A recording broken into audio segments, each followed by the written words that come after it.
Hey, hello everyone, welcome back to my channel Let's Learn with Lizzie. Today we are going to study one of the most thought-provoking and emotionally powerful plays in your Class 12 textbook, On the Face of It. Before we begin, let me ask you something. Have you ever felt judged just because of how you look? Have you ever avoided people because you felt they were looking at you differently? This play explores exactly that feeling. But more importantly, it asks a very deeper question. Is the real disability physical or mental? By the end of this explanation, you will not only understand the chapter clearly for your board exams, but you will understand its life lesson. So let's begin. The play is written by Susan Hill, a renowned British novelist and playwright. She is widely known for exploring the concepts like loneliness, emotional isolation, psychological suffering, and human vulnerability. One of her most famous works is The Women in Black. In many of her writings, she focuses on how society silently isolates individuals. In this particular play, On the Face of It, she examines how people judge others based only on outward appearances and how that judgment deeply affects the human mind. Now that we understand the author's background, let us understand the nature of this play. This is a one act play. It is dialogue driven, psychological, philosophical, and symbolic. This is very important because there is a little action involved in the play. There are no dramatic fights or complicated events. The real transformation happens through conversation. This means every dialogue is important for board exams. The play focuses more on internal change than external actions. So before we go into the story, let us understand the title because the title itself carries the central message of the play. The title is On the Face of It. At a literal level, it refers to Derry's burned face, but symbolically, it means judging someone based only on surface appearance. It questions the idea that what we see is the complete truth or what. The play suggests that what appears ugly on the outside may hide strength inside and what appears normal may hide fear or weakness. So, the title prepares us for a very deeper psychological exploration. Now, let us understand the background and the context in which this play operates. This play deals with physical disability, social prejudice, emotional isolation, overprotection, and self doubt. The story revolves around a teenage boy whose face is burned by acid. But the real issue is not his physical injury. The real issue is how society reacts to him. People stare, people whisper, people pity. And gradually, Derry begins to see himself the way society sees him. This is the psychological damage the play explores. Let us now understand how the story unfolds. The plot follows a clear dramatic structure. First, Derry enters Mr. Lamb's garden secretly. He believes the house is empty. Mr. Lamb surprises him, but instead of scolding, he welcomes him calmly. A deep philosophical conversation begins. Derry slowly begins to question his own negative thinking. He goes home. His mother forbids him from returning. However, something has changed inside him. He decides to go back, but when he returns, Mr. Lamb has fallen from a ladder and died. The tragic ending gives a very meaningful transition. To understand the deeper meaning, we must analyze the setting first. The main setting is in Mr. Lamb's garden. The garden is open, the gate is always open, and there are no curtains. This represents openness, freedom, and acceptance. In contrary, we are having Derry's house, which represents protection, fear, and restriction. The physical space reflects Derry's mental state. The garden symbolizes possibility, and the house symbolizes limitation. So there are majorly three characters: Derry, the teenage boy, Mr. Lamb, the old man, and Derry's mother, the protective parent. Each character represents an idea. Derry represents emotional insecurity. Mr. Lamb represents wisdom and acceptance. The mother represents society's fear and overprotection. Now let us analyze the characters in detail. Derry is a 14-year-old boy. One side of his face has been burnt by acid. Because of this, he feels inferior, ugly, and rejected. He believes people are afraid of him. When he says, "When I look in the mirror, I'm afraid of me," this line shows deeper psychological trauma that the child has undergone through. He avoids people because he assumes they will reject him.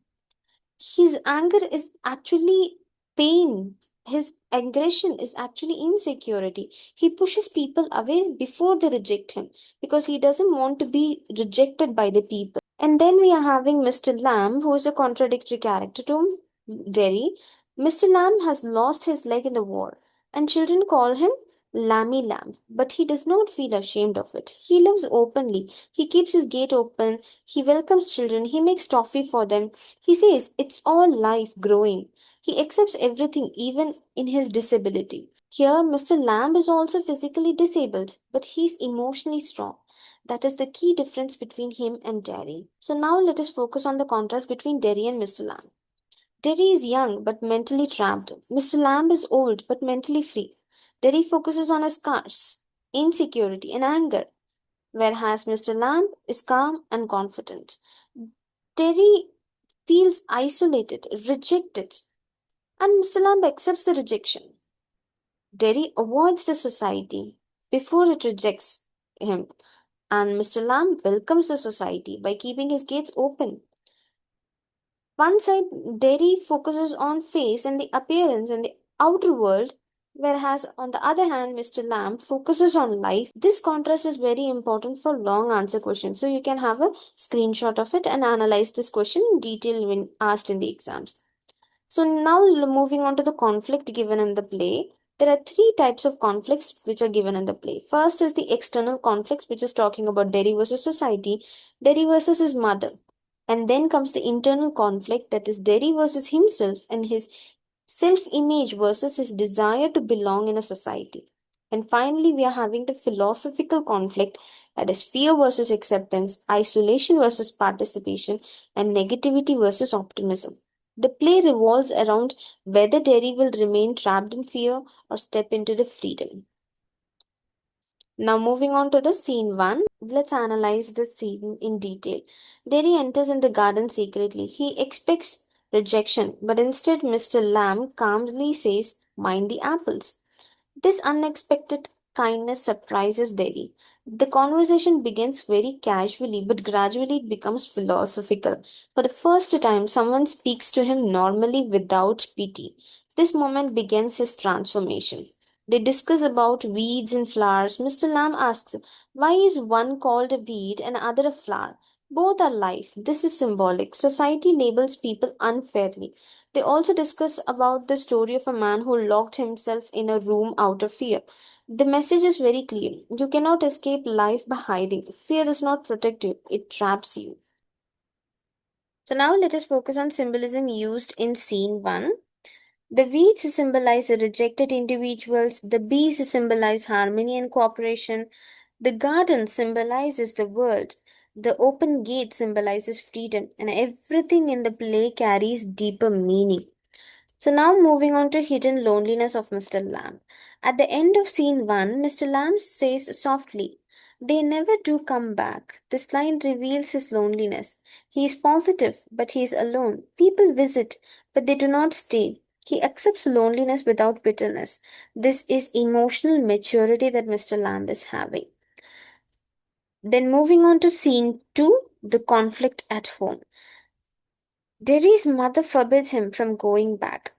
She thinks she is protecting him, but overprotection becomes a limitation for Derry. She sees him as fragile. Mr. Lamb sees him as capable. This difference is very crucial for Derry.